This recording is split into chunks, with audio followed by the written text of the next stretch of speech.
예, 제13차 최고위원회의를 시작합니다.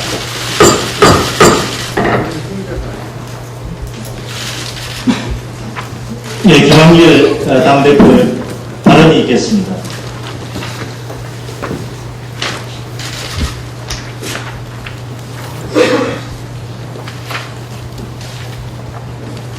한반도의 긴장 국면을 파괴할 수 있는 계기가 마련되는 것 같아서 기쁩니다.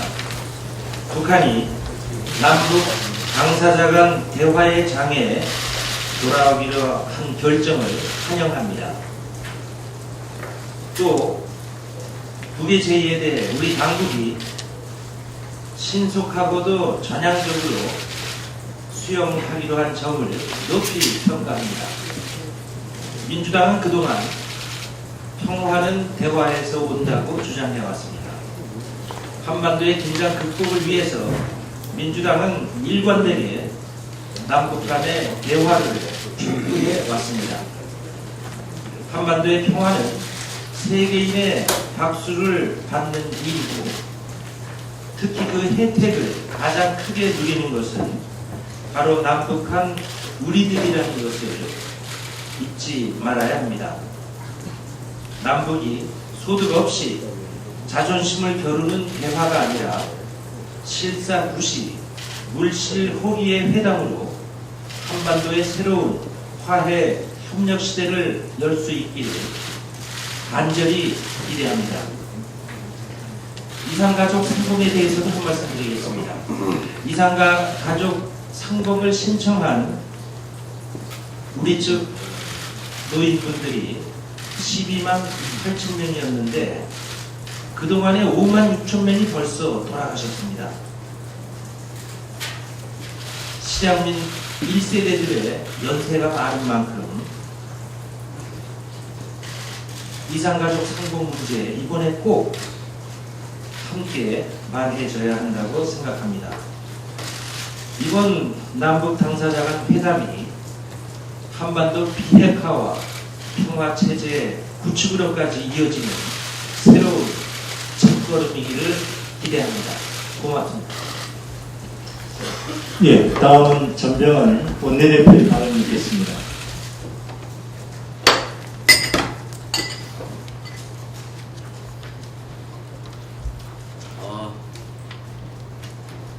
남북 당국 간 회담을 통해서 의미 있는 결과가 도출되기를 기대합니다. 모처럼 박근혜 정부가 신속하고 잘한 결정을 한 것 같습니다. 아무리 나쁜 대화도 긴장과 전쟁보다는 좋은 것입니다. 당국 간 회담을 통해서 막힌 것을 뚫고 끊긴 것은 연결하는 노력이 본격적으로 이루어지기를 기대합니다. 긴장과 대체의 프로세스가 신뢰와 교류의 프로세스로 바뀌는 중대한 계기가 되기를 바랍니다. 최근에 새누리당 쪽에서 또 일부 보수 언론 쪽에서 을살리기 문제를 속도 조절론에 이어서 편가르기로 이렇게 보도를 하고 있습니다. 매우 유감스럽습니다. 을살리기는 시장의 반칙과 불공정을 해소하는 것입니다. 을살리기 입법은 특정 계층 편들기가 아니라 우리 경제에 만연한 불공정과 반칙을 해소함으로써 밥도 건강하게 하고 을도 살리는 것이라는 점을 다시 한번 분명하게 쐐기를 박습니다. 이번 6월 국회에서는 반드시 명유아 보육법이 처리가 돼야 합니다. 그렇게 해서 아이들의 눈물을 닦아주는 국회이기도 해야 합니다. 지금 무상보육의 꿈이 산산조각날 위기에 처해 있습니다. 박근혜 대통령도 대선 공약이었던 무상보육이 재정 고갈로 중단 위기에 빠졌습니다. 돈이 없어서가 아니라 시스템과 법적 뒤처리가 부족하기 때문에 그런 것입니다. 다시 한번 보건복지위가 만장일치로 통과시킨 법안을 새누리당 법사위가 7개월째 표류시키고 있는 문제에 대해서 정부에서도 이렇다 할 입장 변화 없이 사라져버리는 상태입니다. 며칠 전에 지방 4대 협의체장도 명유아 보육법의 조속한 처리를 촉구하러 국회를 방문했고 여야 원내대표도 면담을 한 바 있습니다. 영유아 보육법 개정안 처리를 이번 6월 국회에서 반드시 해서 이와 관련한 대책을 국회에서 책임있게 처리해주는 노력이 필요하다는 말씀을 드립니다. 마지막으로 한 가지만 더 말씀드리겠습니다. 경제 민주화가 시대적 화두로 되어 있습니다. 우리 정치권과 모든 국민의 관심이 경제 현장의 민주화에 쏠려 있는 사이에 경제 혈맹이고 경제의 근간인 금융 분야에서 오히려 민주화에 역행하는 관치 경제가 마음껏 부활되고 있습니다. 최근에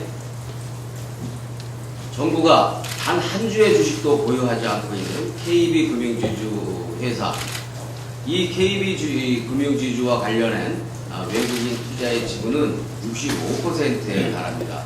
그럼에도 불구하고 정부가 주도해서 인사를 종횡무진으로 개입하고 있습니다. 더 나아가서는 정부가 전혀 관계가 없는 BS 지주 회장까지 마구잡이로 바꾸라는 압력을 가하고 있습니다. 민간기업 인사에 왜 정부당국이, 금융당국이 간섭하는 것입니까? 모피아 전성시대의 부활이 관치금융의 퇴행적 모습을 상징하고 있습니다. 이 문제와 관련해서 우리 민주당은 결코 과시하지 않을 것이며 이번 6월 국회에서 단단히 브레이크를 걸고 따져 물을 것입니다. 그렇게 해서 더 이상 관치금융의 퇴행적 역사가 일어나지 않도록 분명하게 못을 받겠습니다. 예, 다음은 신경민 최고위원의 발언이 있겠습니다. 원세훈 전 원장의 선거법 위반 혐의 그리고 구속 여부를 놓고 장관과 검사가 대치하고 있습니다. 벌써 14일째입니다. 장관 한 사람과 전체 검사가 완전히 다른 결론을 놓고 싸우고 있는 겁니다. 이런 사태는 정부 수립 후 처음 있는 일이고 앞으로도 없을 겁니다. 원세훈, 김용판의 선거법 위반에 대해서 황 장관은 법과 원칙 그리고 검찰과 소통을 하면서 업무 협조하고 있다는 말 뒤에 숨어서 진실을 보도하고 있습니다. 황 장관에게는 두 가지 선택이 있습니다. 정식으로 선거법 불기소, 불구속 수사를 왜 해야 되는지 법률적으로 이유를 당당하게 밝히면서 공식으로 문서로 수사 지휘를 하는 방법이 있습니다. 그리고 두 번째는 검사에게 승복하고 검찰의 의견대로 하는 겁니다. 만약 검사의 수사 결과와 반대의 결론을 내고 수사 지휘를 한다면 앞으로 국정원, 검찰 개혁, 경찰 개혁은 그 자리에서 끝납니다. 더 이상 계속될 수 없습니다. 그리고 이 정권에게는 국정원 댓글 정권이라는 꼬리표가 5년 내내 따라다니게 될 겁니다. 그리고 선거법 위반의 실체에 대해서 묻는 목소리들이 크게 일어날 겁니다. 이런 어려운 길을 택하지 말고 순리를 택할 것을 황 장관에게 권고합니다. 그리고 황 장관에게 영향을 끼치려는 세력이 혹시 있다면 더 이상 황 장관에게 그런 엄청난 반역사의 길을 택하지 않도록 해줄 것을 바랍니다. 그리고 19일이 시한이기 때문에 9일이 사실상 시한입니다. 열흘 전이면 시한이 지나갑니다. 지금 검찰은 구속영장을 청구하고 공소장을 작성하기에 바쁜 시간이지만 지금 검찰은 손을 놓고 과천 법무부 청사만을 바라보고 있습니다. 만약에 9일이 지나가거나 선거법을 적용하지 않으면 바로 재정신청이 법률적으로 가능합니다. 재정신청의 의미는 검찰이나 정권의 담당자들이 너무나 잘 알 겁니다. 그리고 저는 회의가 끝나는 대로 오늘 청와대를 방문해서 이런 뜻을 전달하겠습니다. 청와대에서 뵙겠습니다. 이상입니다. 네, 다음은 조경태 최고위원의 발언이 있겠습니다. 네, 하무여 새누리당 대표가 공약 실천 입법을 국민 앞에 약속한 수업에 대해서 만전에 기하겠다, 강력을 집중하겠다 그런 발언을 한 것으로 알고 있습니다. 대통령 공약을 실천하는 것은 집권 여당의 당연한 정치적 책무입니다. 그렇다고 해서 우리 민주당이 강 건너 불구경만 하고 있을 수는 없습니다. 우리 민주당도 지난 대선 때 국민과의 약속을 한 것이 있습니다. 할 수 있고 그리고 해야만 하는 그런 약속이 있다면 집권 여당보다 더 열심히 행동에 옮겨야 한다고 생각합니다. 그래야만 국민에게 사랑받는 수권정당으로서의 그 내실을 기할 수 있다고 생각합니다. 지역마다 서로 관심사항이 다르겠습니다만 부산을 비롯한 영남 지역의 초기의 관심사인 이 신공항 건설이 있습니다. 이것은 당시 박근혜 대통령 후보뿐만 아니라 이당 후보도 동남권 신공항 건설을 약속을 했습니다. 그것도 부산에서 몇 번이고 반복해서 약속을 했습니다. 그럼에도 불구하고 지금 상황이 녹록지 않은 것 같습니다. 국토부에서는 신공항의 투여조사와 관련 5개 시도지사의 사전 동의를 요구하고 있습니다. 부산 시민들과 영남 시민들은 이런 대사기극에 대해서 분통을 터뜨리고 있다 하는 그런 사실을 정부는 인지해 주시길 부탁드리겠습니다. 아니. 저 의자 것도 앉으시라고. 그 다음번에 한 가지 더 말씀드린다면은 전병헌 원내대표님께서 말씀 주신 간치금융에 대해서 할 말씀드리겠습니다. 지금 BS 금융 지주회사 회장의 임기가 얼마 남지 않았고 지난 9월부터의 그 감사 결과가 특별한 바다가 없는 것으로 밝혀져 있습니다. 따라서 당연히 임기가 보장되는 것이 갈등을 요인을 없애는데 중요하다 이렇게 보고 있습니다. 무리한 요구나 무리수를 두게 된다면은 정권에 무슨 도움이 되겠습니까? 우리 민주당에서는 해당 상임위에서부터 철저하게 간치금융의 뿌리를 삭을 없애도록 하겠습니다. 이상입니다. 예, 다음에 양승조 최고위원의 발언이 있겠습니다. 예, 박근혜 대통령 취임 이후 전국 지자체에서는 박정희 전 대통령 기념 사업을 강행하며 역사를 미화하고 있습니다.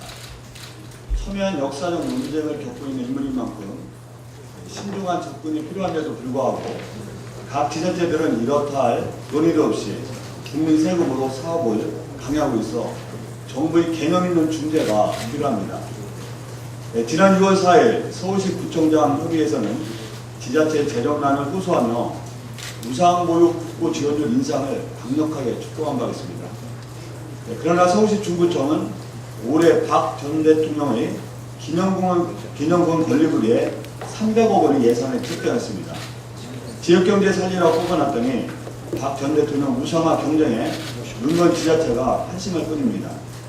위에도 경상북도는 최근 5년 동안 박 전 대통령과 관련한 사업에 무려 1270억 원의 예산을 투입하였고 충청북도 옥천군은 고 유경수 여사의 생가를 복원한 데 이어 퍼스트레이드 역사문화 교육센터를 짓기 위해 140억 원의 예산을 추가 책정했습니다. 상식 있는 정부라면 지금이라도 지자체들의 전직 대통령 우상화 경쟁을 중단시켜야 합니다. 전국적으로 세우고 있는 국민 혈세를 국민 복지 향상에 이바지할 수 있도록 해야 할 것입니다. 한 가지만 더 말씀드리겠습니다. 대솔시 예산을 대폭 줄여 재정을 충당하는 박근혜 정부의 공약 가계부가 발표되면서 지방의 민심이 술렁이고 있습니다. 언론 보도에 따르면 현호석 경제부총리 장관이 새누리당 최고위원 회의에 참석해 설명한 공약 가계부 내용에는 국책사업인 과학팩트에서는 전혀 들어가 있지 않고 춘천권 광역철도망 구축과 중부 내륙화 고속도로 등 춘천 흥행 예산으로 배제된 것으로 전해지고 있습니다. 대선 때 지역 주민과 한 약속으로 당선됐으면 성실히 지켜야 됩니다. 정부와 여당은 증세 없이 잘할 거라 장담했는데 정작 상황이 여의치 않으니 지역 균형 발전이라는 헌법 정신은 저버린 채 제일 먼저 지방부터 희생시키려 하고 있습니다. 박근혜 대통령은 공약을 지키고 지역 균형 발전이라는 헌법 정신을 새기며 전국을 두루두루 골고루 챙기는 마음으로 공약 가계부를 쓸 것을 촉구합니다. 이상입니다. 예, 다음 우원식 최고위원의 발언이 있겠습니다.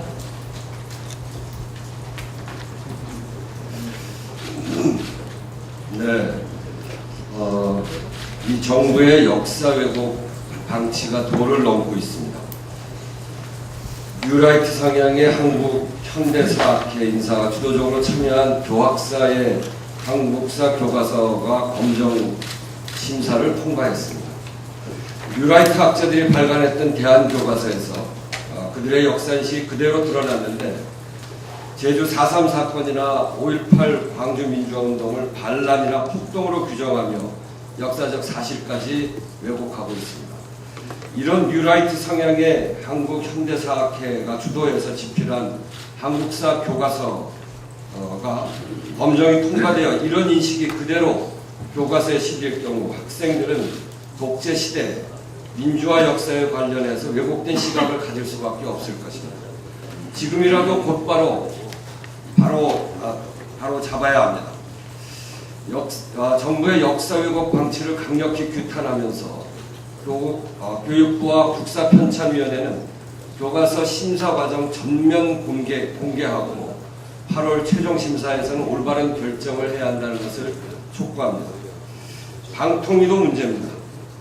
종편의 5.18 광주 민주화 운동의 왜곡 징계 관련 방송통신심의위원회 심의소위원회는 한마디로 막장이었습니다. 채널A 보도본부장은 광주에 침투했다고 주장하는 탈북자가 광주에 가지 않았다는 증거를 대라며 오히려 큰 소리를 쳤다는데 채널A의 사과방송이 거짓 방송이었음을 분명히 했습니다. 나와서 기른 자식에게 갑자기 자식인 증거를 대라는 꼴이니 위장침해도 아니고 정상인지 의심스럽습니다. 또한 이것은 저널리즘이 작동해 5.18과 관련한 매우 중요한 단서가 나온 것이라고 맞장구 치는 새누리당 추천 심의위원 전직 기자 출신이라는 게 놀라울 따름입니다. 방통위에서 솜방망이 처벌을 한다고 들리고 있습니다. 거기에다가 최근 법원의 종편 허가 심사 자료 공개마저 방통위가 사실상 거부한 것과 더불어서 방통위는 종편을 위해서라면 양잿물이라도 마실 기세입니다. 이명박 정권에 이어 또 어떤 선물을 줄지만 골몰하는 박근혜 정권의 방통위를 보고 있자니 앞으로 또 어떤 역사 유린 행위가 권력의 비호 아래서 벌어질지 참담할 지경입니다. 방통위가 이 문제를 어찌 처리할지 지켜보겠습니다. 한 가지만 더 말씀드리겠습니다. 5월 9일 일요일 오후 2시에 여의도 광장에서 민주당과 시민사회 공동 주최로 만민공동회가 열립니다. 6월 9일. 갑의 횡포에 숨지겨 눈물 흘리던 우리 사회 을들이 함께 모여 희망을 나누는 자리가 될 것입니다. 비장함만으로 가득한 분위기보다는 슬픔을 나누면 기쁨이 된다는 말처럼 유쾌하게 새로운 희망을 만들어가는 축제가 될 것입니다. 6월 국회를 반드시 을의 일방적인 희생으로 근근히 버티는 우리 경제 구조를 바로잡아야 비로소 갑을 상생이 가능하다는 꿈을 현실로 바꾸는 첫 국회로 만들기 위한 다짐의 장이 될 것입니다. 많은 관심 부탁드립니다. 이상입니다. 예, 박혜자 최고위원의 발언이 있겠습니다. 네, 우리 역사 속에서 과거에 대통령에 대한 과잉 충성이 결국은 정권을 실패로 몰아갔던 경험을 가지고 있습니다. 그런데 황교안 법무장관은 원세훈 전 국정원장에 대한 검찰의 공직선거법 위반 혐의에 대해서도 구속영장 청구의 의견을 묵살하고 있습니다. 또 지자체는 박정희 기념관을 짓는 데 골몰하고 있습니다.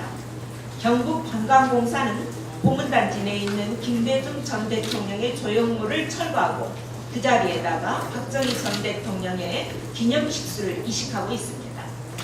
사실 과잉 충성의 우려는 이미 인사청문회에서도 확인된 바 있습니다. 장관 후보자들이 교과서에 실려있는 5.16과 위신독재에 대해서 하나같이 답변을 회피했었죠. 과잉 충성은 정권을 파멸의 길로 이끄는 독이 든 사과에 불과합니다. 박근혜 정부의 장관과 기관장들이 이제라도 대통령이 아니라 국민을 보고 정치를 하시기 바랍니다.